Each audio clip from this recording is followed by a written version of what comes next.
Hi everyone, and happy World Product Day.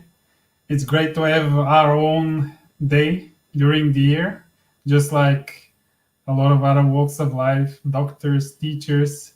So again, happy World Product Day. Hope everyone is enjoying the day today. There are a lot of different talks happening all around the world. You guys can check them out on mindtheproduct.com. My name is Dian Mihailov Dido, and I will be your host tonight on behalf of ProductTank Sofia. As we usually do, we are starting now with a brief intro of the community and our guest tonight, and then I will hand it over to our exciting speaker. If you want to ask questions, especially in the Ask Me Anything session at the end, we have allocated quite a bit of time for this. Just feel free to write a comment next to the YouTube stream, and then in form of a question, of course, and then that will be presented to our guest speaker and to me, so we can share an opinion on this. Now, let's start with ProductTank Sofia. Basically, ProductTank is now a global movement. It started in 2010 in London, and basically it started as a casual meetup in a pub where product people, not only product managers, but also anybody interested in product, gathered together to share insights and basically discuss what product management is or any other product related issues. And then 10 years later or 11 years later, the movement spans over 200 cities around the world. We have more than 80,000 members. And basically, it is the community if you want to do networking, learning, and basically share resources about digital product development. In Bulgaria, we started our local chapter in 2015. And even though Maria and I started it as the first organizers and founders, today we have Boris as well as our co-organizer. We are generally very open and available on LinkedIn, Facebook, so if you guys have any ideas or you want to do an event with us, please drop us a message.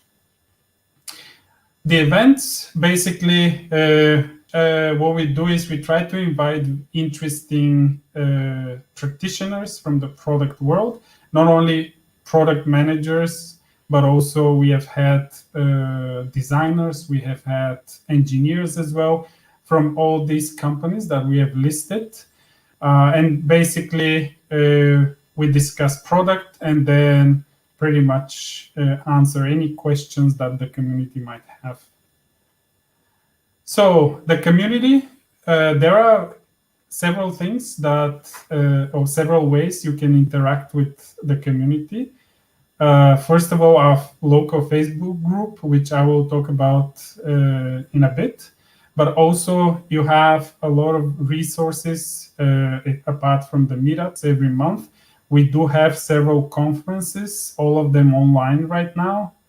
And our global portal, mindtheproduct.com, where we publish blog posts. You can find links to local product tanks. Also listen to the Product Experience podcast. There's tons of different resources there, even job ads if you want to find a job in product. Please do check it out. It's an invaluable source of different knowledge. Now, our local Facebook community pretty much consists of about 1,700 members. It's on Facebook and it's called ProductTank Sofia Community. Just search and join it. There we share job ads, post any open questions out of our work, or once a year we do our state of product survey and publish as well in the group. There you can find information about salaries, about the profession in general in Bulgaria, and also discuss any questions that you have about how to develop yourself in product. Okay, and then tonight I'm very happy to be able to host one of the most, I think, interesting, for me at least, and very, very knowledgeable and experienced heads of product, Marissa Silk. Her career spans over several countries. She has had positions in Sydney, New York, Monterey. Currently, she's based in Berlin at Funding Port as head of product. She will talk about tonight, she will talk about experimentation and experimentation culture, and how actually to grow this culture in your team. So with that being said, I will now add Marissa to the stream in a second.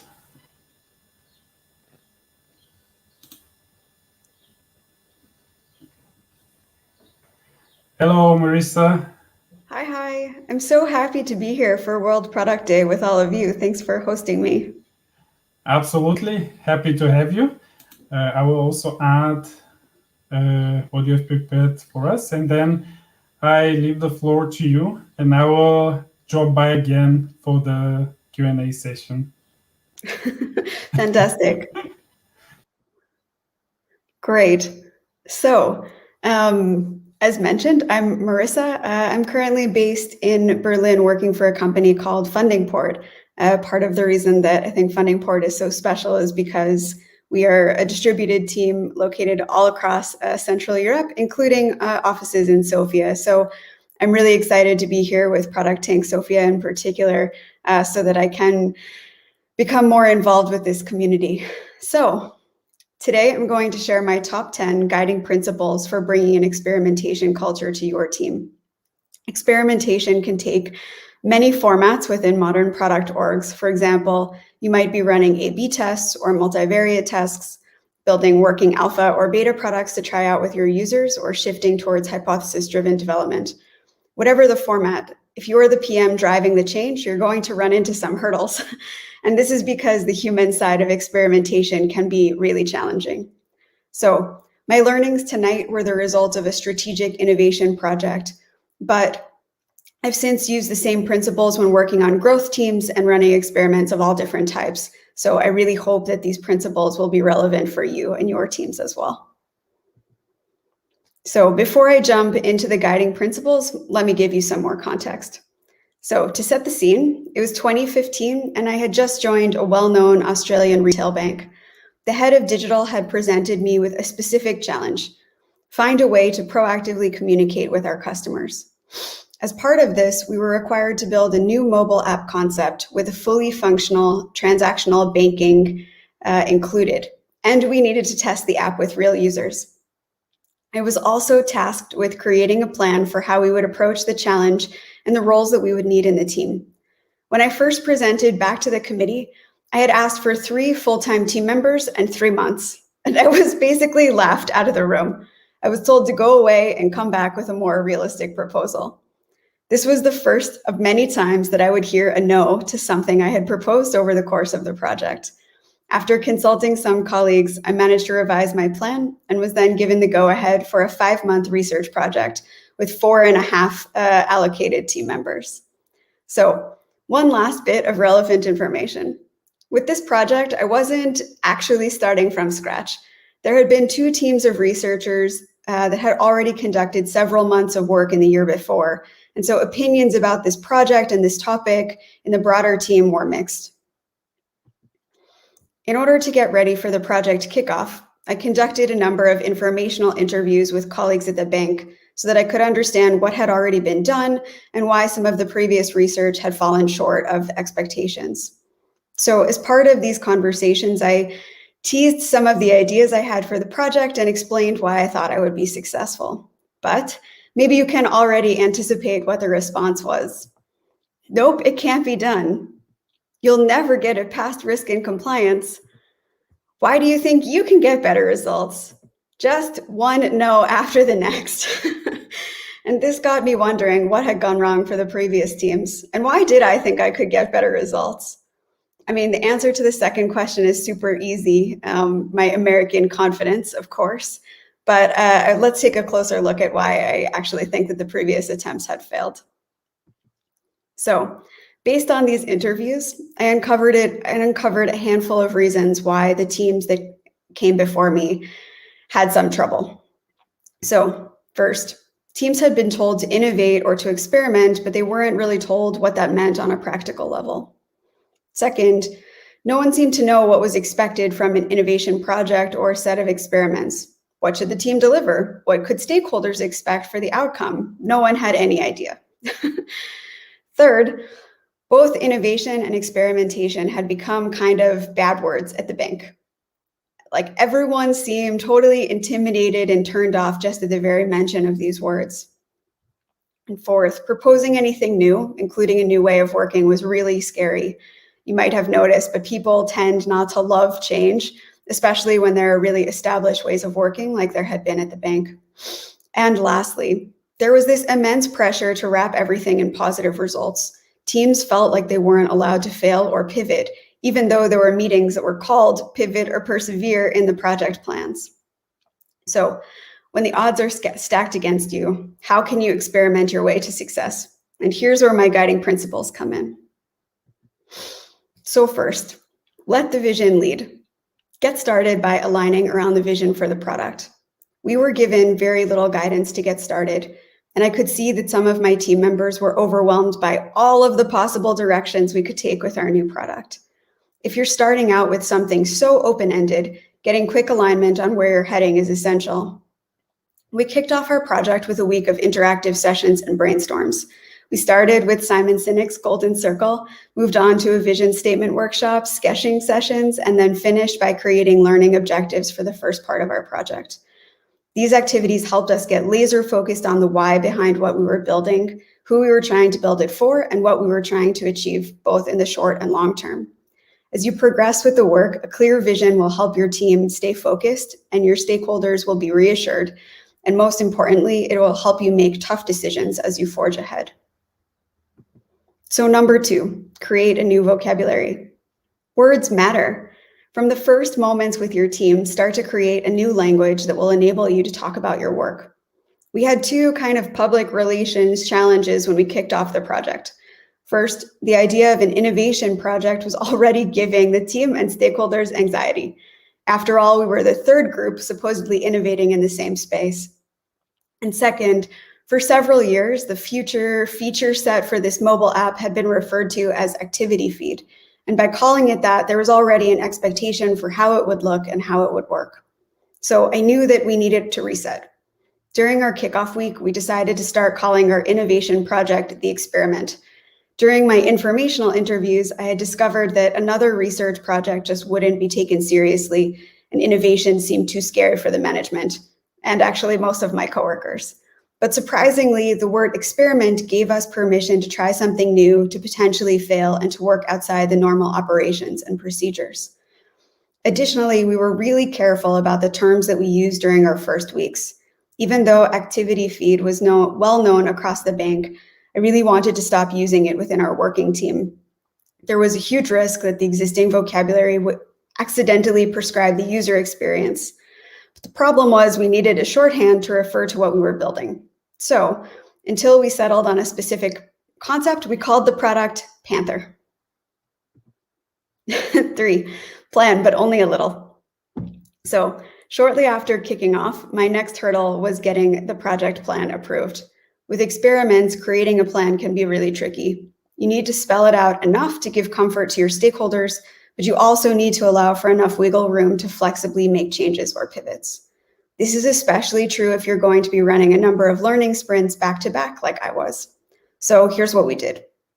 We divided our 5-month experiment into 3 research phases. First, exploration with employees, then co-creation and concept testing with recruited participants, and finally, distribution of a new app to test users during an 8-week pilot. We also called out our starting assumptions and objectives for the project. And this framework was enough to get the high-level plan approved. At the start of each research phase, we defined a slightly more detailed plan for achieving our research goals. We structured our work into 1-week sprints. Each sprint had a goal, defined focus areas, and hypotheses we wanted to validate. This meant that we were only working a few days in advance and ensuring that every sprint built on the findings from the previous one. The key here is really to find a balance. You need to provide enough structure so that your team and stakeholders feel comfortable, but not so much that you're boxed in. If you need to make changes to your project plan as you progress, then do it. The main benefit of a build, measure, learn approach is that if you're not getting the outcomes you want, you can change, adapt, and try it again. If you're forthcoming and transparent about your rationale, your stakeholders will understand why you're diverting from the original plan. Number 4, tell a story. At our first stakeholder checkpoint, we completely bombed. I had always been really solid at presenting, and I was shocked by the reactions. In particular, the digital executive sponsoring the project seemed disappointed, frustrated, and maybe even a little angry at what we had shown.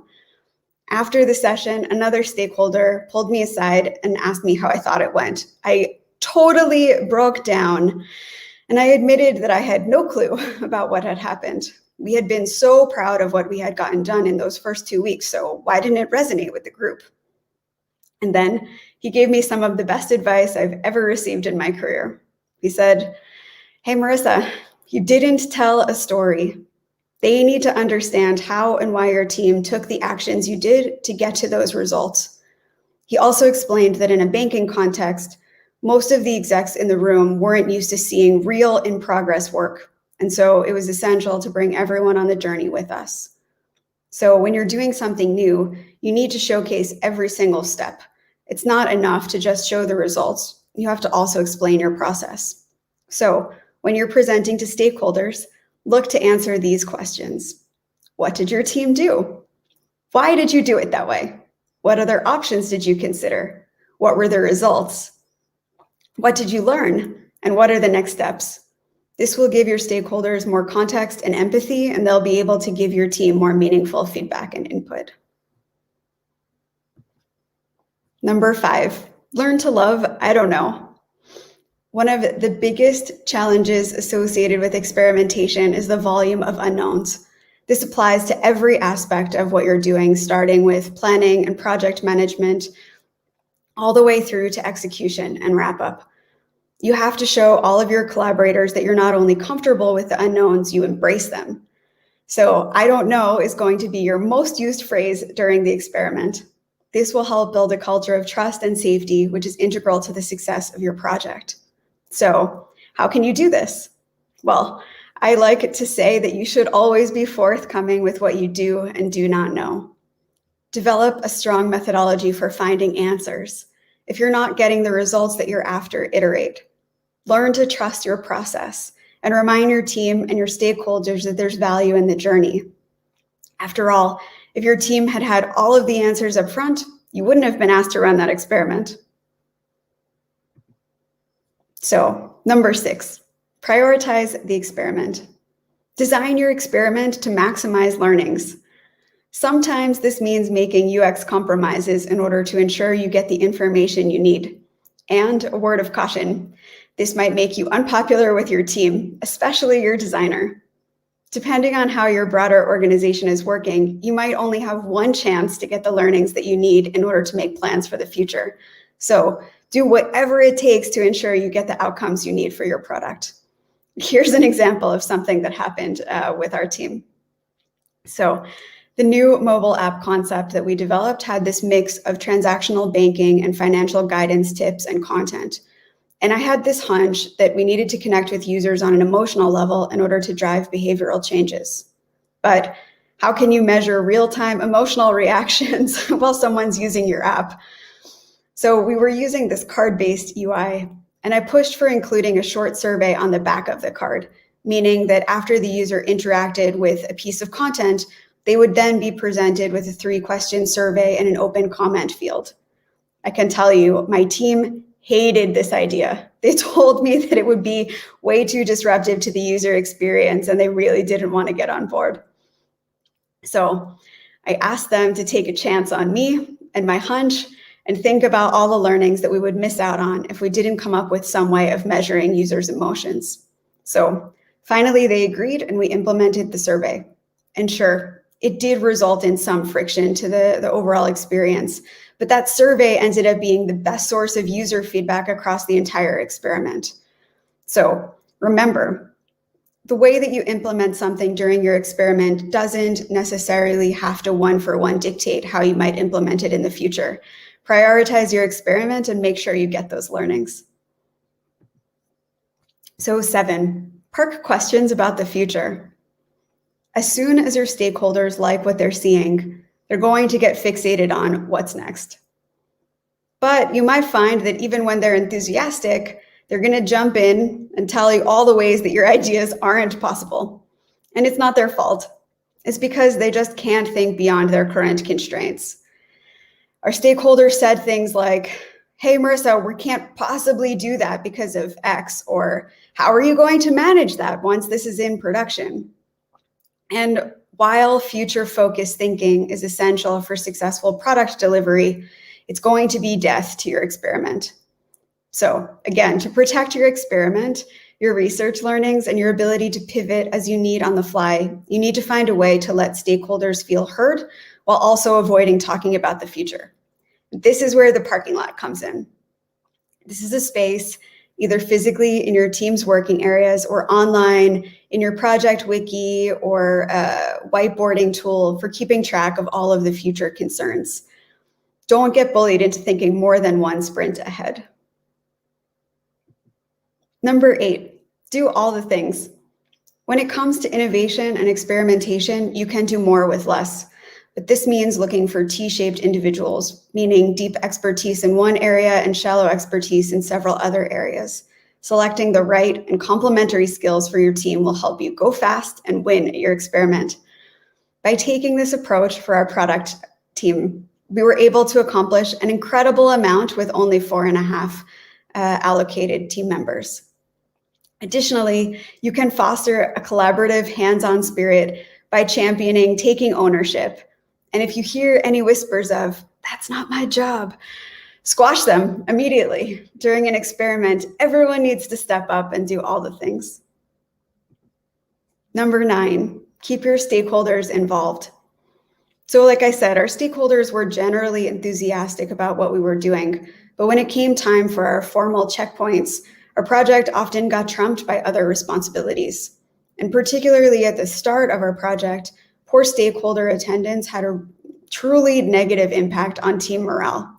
And I was really worried about not having the necessary buy-in for what happened after the experiment would end. So we got creative with how we engaged our stakeholders.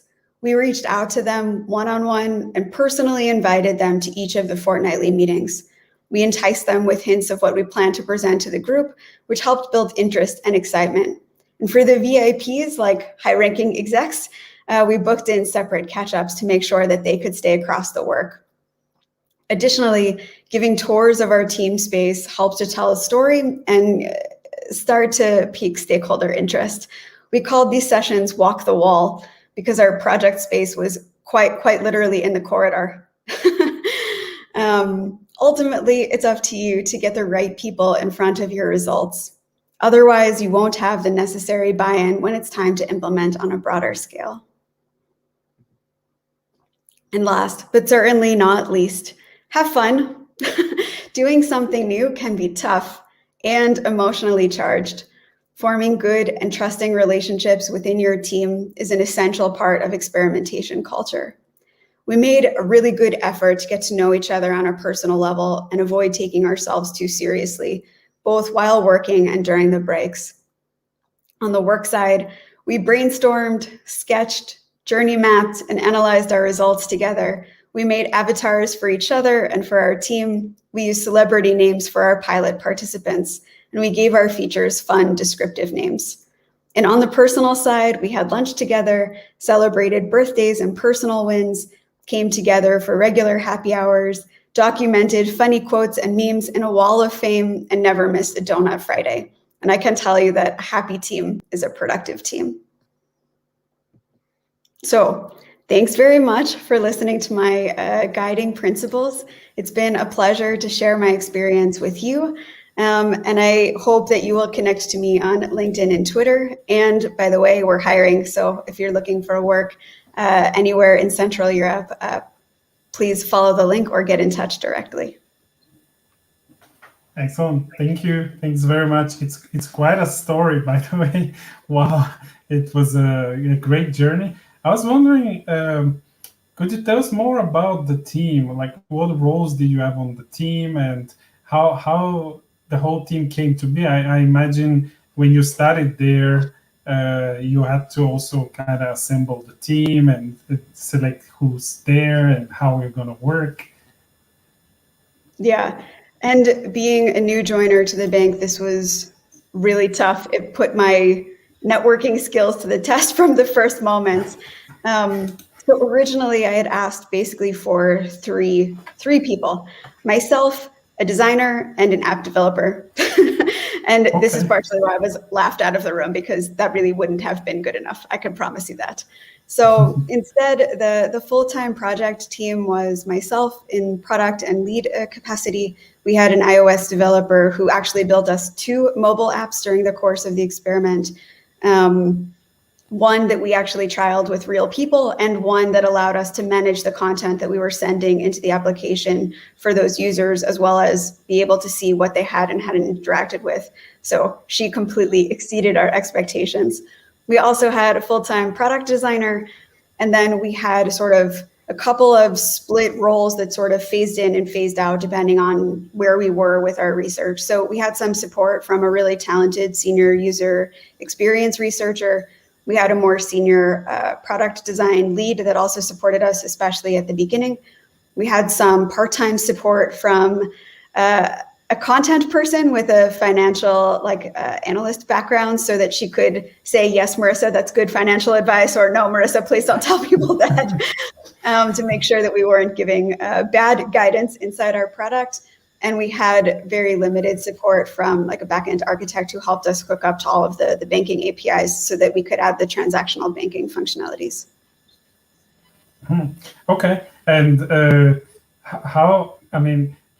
was there any particular way to find out whether the team members are kind of experiment-minded, they want to experiment, or they're more, some of them might be maybe less, or let's say a bit risk-averse? I mean, how did this interesting mixture of so much talent came to be, so that you guys at the end designed an experiment?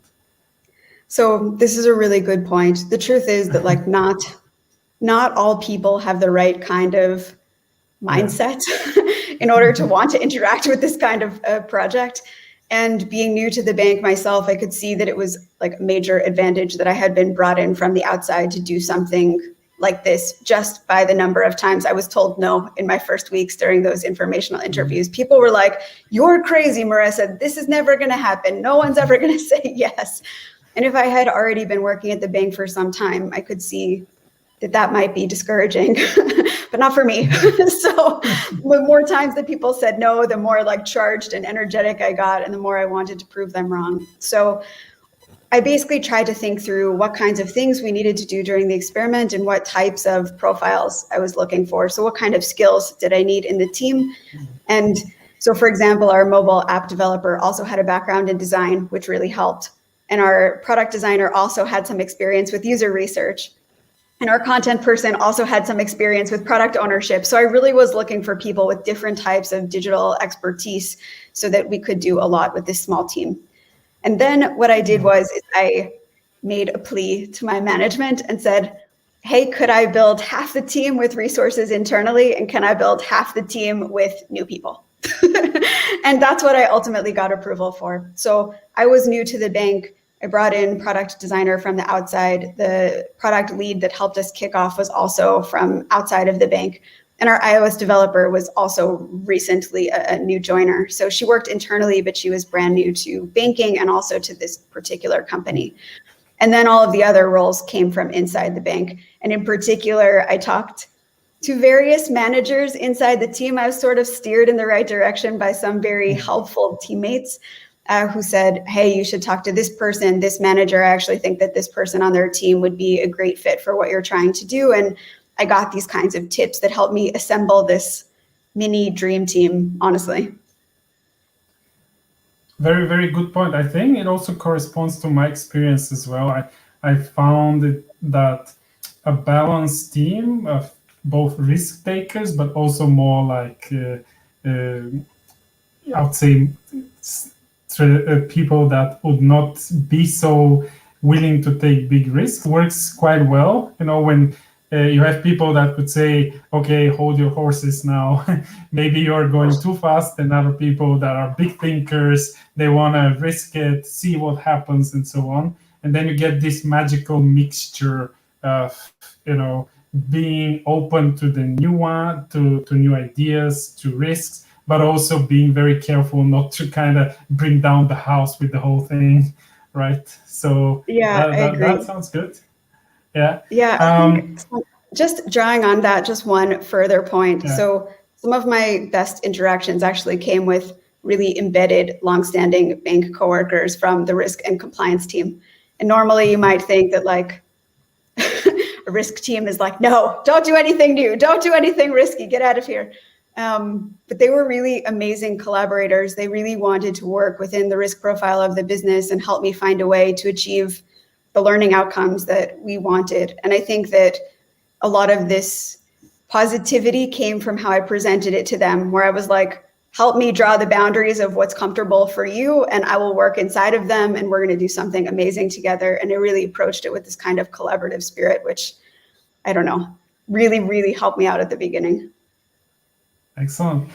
You mentioned something that I think is kind of the nightmare of every PM, saying no to stakeholders. That is, even though maybe it's like 90% of our jobs in many cases, I think a lot of people, including me, I can honestly admit, I find it difficult sometimes, to say no, especially to important stakeholders in the room. Can you share how you did that? I mean, how do you do that in general? Yeah, so at the start of my product career, I actually sat in the engineering team. So I reported into a VP of technology, and I always sat amongst developers. I don't know if you're a product person who's ever gone to developers with a request, but they will say no to you like 99% of the time, especially if you're a junior product person, you don't really know what you're talking about, you don't really know what you're asking, and they just say no. And I feel like this was like my training for the rest of my career. So I was in this environment where people were constantly saying no to me, and I felt like it was like this small challenge that I liked, trying to get them to say yes. And I almost prided myself on finding ways to get them to say yes to me better than some of my counterparts. It was like a small game in my work environment. And so I think because I was sort of brought up in this case, when it came time for requests from stakeholders, regardless of what they were, it was very natural for me to be like, no. But I can say that this actually, over the course of my career, I've learned that hard no sometimes isn't the best trick in your toolkit. I can say that for sure. And so usually what I try to do now, especially as a result of my time in Sydney, where there's collaboration is a lot gentler. People really care about this being brought on the journey kind of attitude, which really I didn't find in New York, I'll be honest.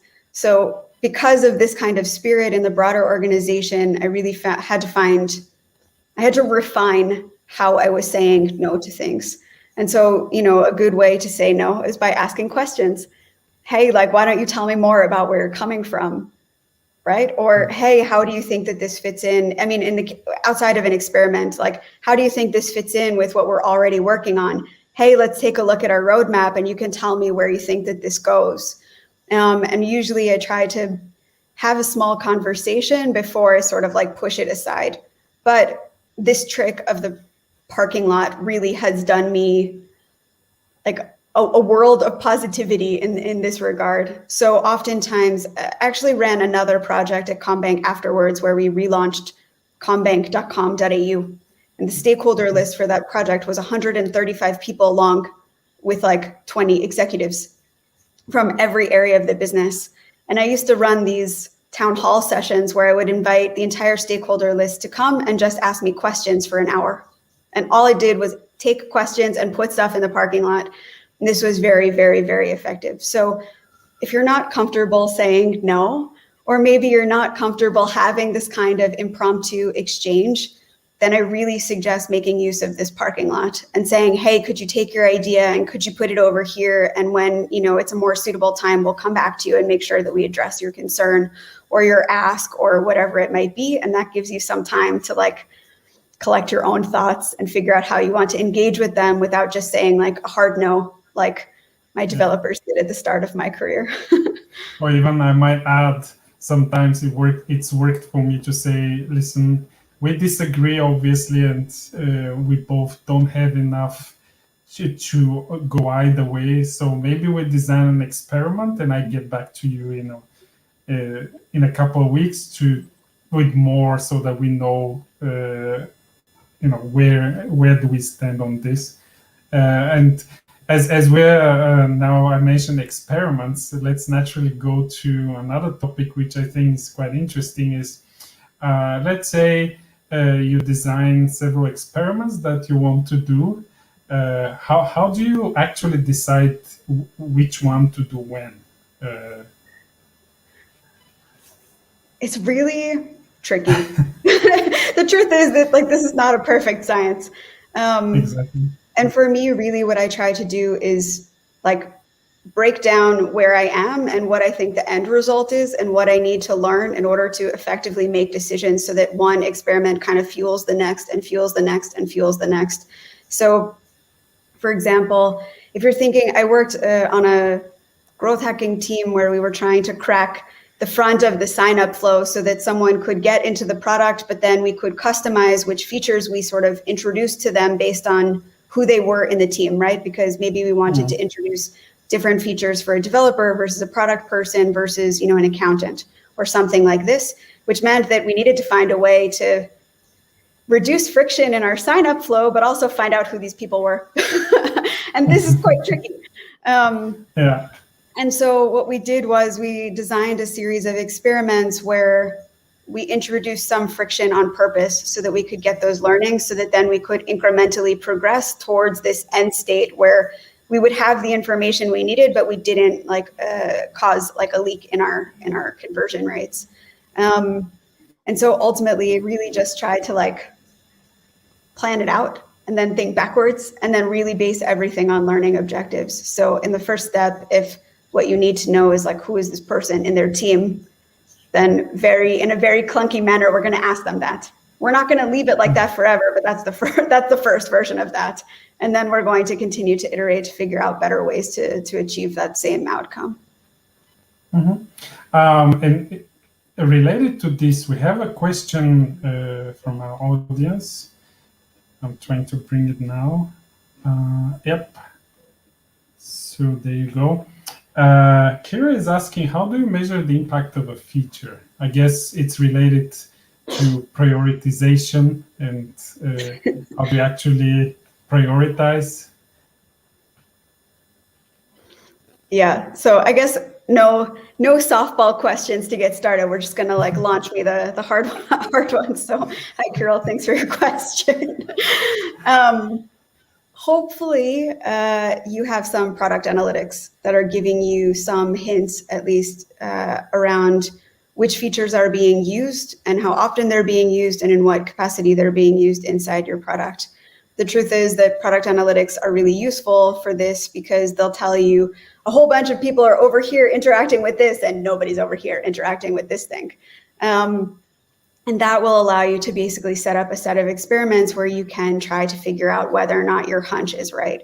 And this is really where something like quantitative insights plus qualitative insights can be really helpful when used in tandem, because maybe you can see from your product analytics, hey, nobody goes over here and accesses this feature, like what's wrong with it?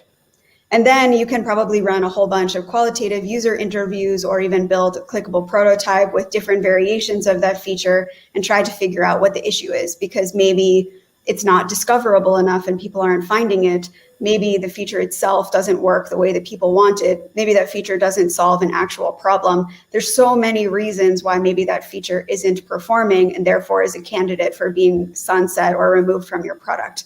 And this kind of combination of product analytics with some user research can really help you figure out what to keep and what to either improve or pull out.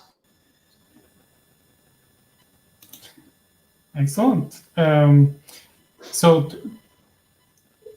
if you guys have any more questions, please feel free to ask them in the chat. Otherwise, there's something I actually thought about while you were presenting and we were talking about culture. And that's kind of one of those buzzwords like innovation and so on, where like there are so many definitions, as many as there are people in this world. I was wondering from your point of view, when you think about culture, and especially when you want to nurture a specific kind of culture in maybe in your product team or in the company you're working at. I think right now you're at a startup, so that's quite important as well. What do you imagine when you think about culture? What is that for you exactly? Oh, I mean, it's impossible to find. But I think at some point I recently heard like a definition that culture shows itself in all of like the small ways that your team interacts with one another. And this definition is something that I actually really liked. So you can see the culture in the way that people like converse and use the tools and interact. You can see culture by the way that people are relating to one another in meetings or by getting their work done or things like this. And in the case of something like experimentation, having a culture that's full of openness and trust, I think are the two most essential elements of what you need inside your team. And also externally, if you have stakeholders or a broader company that needs to buy into what you're doing. Something that had helped me build this sort of like open spirit when I was living in Australia was that I kind of leaned on the sprint cycle. So in our project, we were running 1 week sprints, but most of the teams were running 2 week sprints. And I would like go to an executive being like, hey, I'd like to run this test. What do you think? Can I divert part of the traffic to my test? Right? And this feels like really scary. And they're like, no, Marissa, no, absolutely not doing it.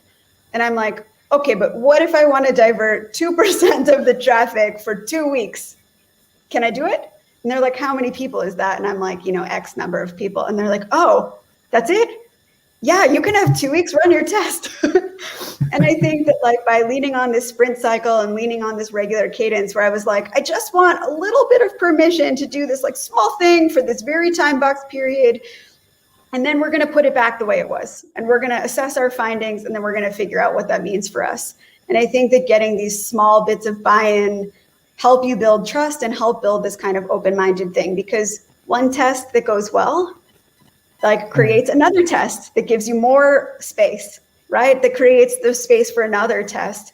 And these kinds of things reinforce each other. And I think that without this kind of open spirit or product person or team lead's ability to gain this kind of trust and open-mindedness, like your culture won't be able to handle like any kind of experimentation or trying something new. And the truth is that if your team is running Agile or Scrum or any of these sort of like modern day methodologies for product development, the truth is that like improving all the time, like continuous improvement is part of the spirit of, these methodologies. And so also if you lean on Agile principles or Scrum framework or these kinds of things, then you can also say, hey, like we're trying to get better at how we're working. We're trying to get better for our users. We're trying to get better at how we interact with our stakeholders. Like for 2 weeks, can we try it new in this different kind of way? So there's tons of ways that this can express itself inside your team, but these two ingredients are non-negotiable from my perspective. Yeah, I do agree, exactly. And I've also seen, especially in startups, that culture not only using Agile, but also the more experiments you do and the more you know, kind of brings this positive effect of actually going forward, right? Which is, even though the test might not be successful, you didn't accomplish exactly what you needed, you know now more than you knew last time you thought about it. And this brings such a good sense of accomplishment that you're moving forward, even though, you might need to do more tests and so on. So I think when I just to share my 2 cents as well, when I think about culture of experimentation, I'd add this kind of moving forward and accomplishing more and more sense, which is very important in startups, because some days are good, some days not so good. So you really need to have something to drive you forward. But I think experiments are a great way to actually have these small achievements every day, which motivates the whole team. So, and with that being said, I just wanted to ask you, what are some of the tools you use for experiments? Like, what comes to mind that makes experimentation in practical terms, in everyday terms? Yeah, so it depends on the nature of the experiment. This first one that I talked about today with the guiding principles with this mobile app project, we used all kinds of things, but largely we were relying on different types of design thinking and co-creation kinds of methodologies. So for example, in some of the first workshops we did with users, we did journey mapping exercises with them. We brought them in small groups according to like which persona we classified them as. And we asked them in sticky notes, like all over a table, though now I would probably use Miro and do it virtually, but we asked them to map out their entire day. And then we gave them certain prompts where they like overlaid different colored stickies and different colored stickies. And this helped us get a lot of first learnings. My UX researcher in the team was like, Marissa, how did you come up with this as like a workshop method? And I was like, I have no idea. I really wanted to know how and when people think about their money. And so I thought that I would ask them to map out their day for me. This like idea for a workshop was born. In the next round, we got people to like create these paper prototypes for an app with us. So we like literally cut out different interface components and different content types, and we got them to work with us to like sort of co-create this paper mobile app. That was also super fun.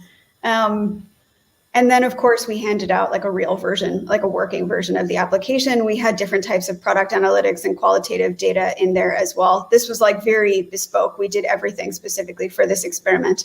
In the project we did after that, when we relaunched combank.com.au, we used some amount of custom JavaScript that we wrote that went along with our content management system that allowed us to like also sync up with Optimizely so that we could siphon off part of the traffic and show 2 totally different versions of the homepage against the current state of the homepage, and then measure the traffic. Because in this case, the sponsor of the project was really interested in quantitative statistical significance in the results, and so we had to take a totally different, more technical approach.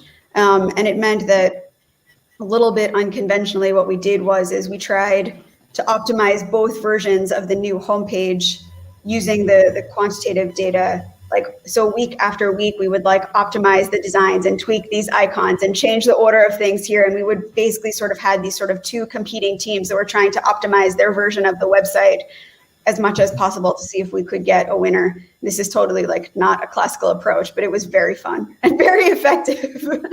And this kind of like competition spirit goes a long way, especially in cases where, like you have so many stakeholders in the mix. But for other types of things, I've definitely made use of custom built like internal tooling. I've used Optimizely on a bunch of occasions. There's all different types of JavaScript tools that will like insert new bits of code so that you can test it out and track it and see what's what. even things like Hotjar with heat mapping is also super effective because you can see how people are interacting with different content. Sounds good. What about any ways to experiment or test ideas without coding included? Like, for example, painted door tests. Did you guys use anything like that?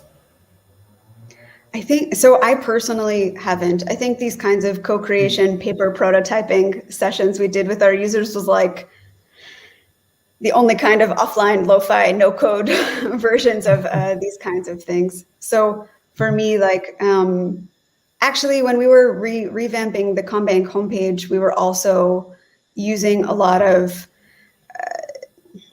like content trees, and we were testing these like without any kind of coding as well. So we were relying on prototypes or design tools in order to test different variations of the information architecture and the findability of certain parts of the website and things like this. So in these cases, we really relied on our design tools.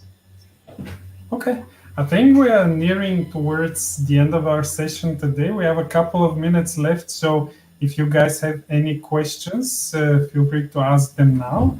Otherwise, I think there was a very interesting point you made that it's very important to tell the story. I have to also admit that in many cases, I've learned this lesson the hard way, where you're doing great work, but there's nobody to tell the story. And then suddenly you're wondering, but it's all really good, but it's in my Excel file and nobody knows about it, right? How good my metrics look. So I was wondering, from your experience, what's a good way for PMs to become better at telling their success stories? Where do we start and how do we get better at this? I think start by like bringing your process forward. So think about like, okay, what problem was there that we were trying to solve? And how did we know that it was a problem? And then what did we do to try and figure out like what we should do about that problem or whether or not it was important for us? And I think that by thinking through your own process of how you analyzed a problem and then worked with your team in varying ways towards the solution, if you sort of think about these things like as big headlines, then you can bring this content forward to stakeholders or your team or the broader organization, and it will be interesting. And your thought process actually sort of tells a story by itself.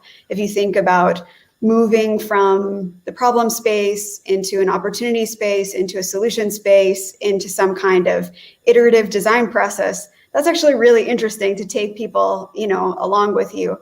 And so I think if you sort of bring your own product process forward and use that as a framing to tell the story, I think that you will have people on board. So it's not only important to share the end result, but also the process. Is that what you mean? Yeah, exactly. So that they can understand like why you did what you did and why you made decisions the way that you did and why maybe you decided not to do something. I mean, the truth is that there's also like a dark side of experimentation culture where sometimes teams get too reliant on wanting to test stuff. And then there's this like opposite, like people are so excited about the experiment that they're like, let's test everything. And like, that's also bad. So the truth is that if you help to bring people on this journey with you and you're like, okay, actually we decided not to test this. And these were the reasons why we didn't need to test it because we already knew X, Y, Z, or it wasn't risky, or we could bring it live super fast, or any of these kinds of things. I think explaining the context and rationale for how you made your decisions, I think this is a great starting point.